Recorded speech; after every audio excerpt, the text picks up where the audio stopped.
सच सुनने की क्षमता भारतीय जनता पार्टी में खत्म हो चुकी है। अभी तो मैं हिमकेयर की बात कर रहा था। हिमकेयर में किस प्रकार से धांधलियां हुई हैं, मैंने उसकी बात की। और पिछले दिनों जब मुझे पता लगा कि निजी हॉस्पिटलों को 350 करोड़ रुपया हिमकेयर के रूप में,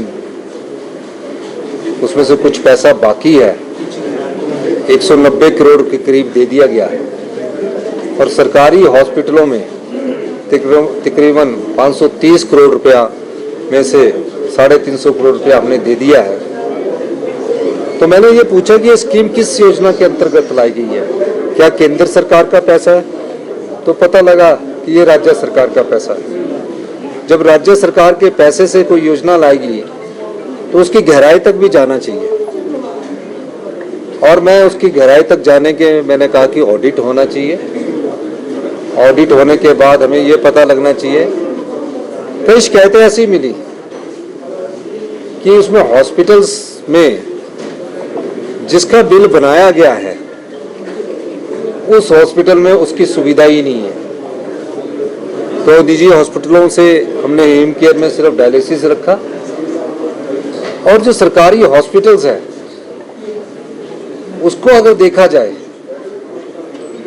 तो उसमें हिमकेयर भी दे रहे हैं, लेकिन जो हिमकेयर के साथ भी पेशेंट आते हैं, या हमारे ग्रामीण परिवेश से जो पेशेंट आते हैं, किसान आते हैं, युवा आते हैं, महिला आते हैं, दूर दराज के क्षेत्र से सोचते हैं कि आईजीएमसी में हम जाकर अपना इलाज करवाएंगे, उनको भी हम धोखा दे रहे हैं। इतने भी हमारे मेडिकल कॉलेज पहले चरण में, आपने नोट कर लेना, प्रथम चरण में सभी मेडिकल कॉलेज में, और द्वितीय चरण में जितने भी जोनल हॉस्पिटल्स है, ठियोग, रोडू, नूरपुर, कांगड़ा, कुल्लू, सब मंडी, जितने भी जोनल हॉस्पिटल है, उसमें हम दूसरे स्टेज में जो टेक्नोलॉजी एम्स में होगी उन हॉस्पिटल्स में उपलब्ध करवाएंगे।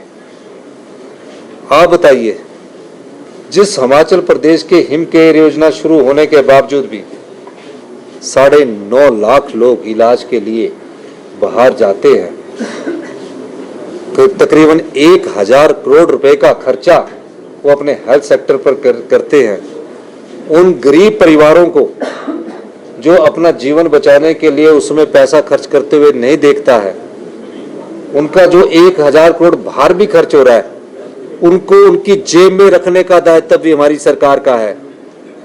हम उस व्यवस्था में परिवर्तन कर रहे हैं, इसको व्यवस्था परिवर्तन कहते हैं। आप इनकम टैक्स वाले हैं, मैं मुख्यमंत्री हूं, मुझे भी 125 यूनिट बिजली फ्री मिलेगी। हर्षवर्धन जी हमारे इंडस्ट्री मिनिस्टर, उनको भी मिलेगी। सुंदर जी, ये सब मंत्री एमएलए को मिलेगी।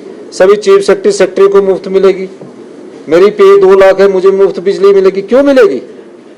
अगर हम मुफ्त बिजली लेते हैं तो हम उस समाज के अंतिम व्यक्ति का, जिसका अधिकार उस बिजली उस पैसे पर होना चाहिए, उस अधिकार को हम खा रहे हैं।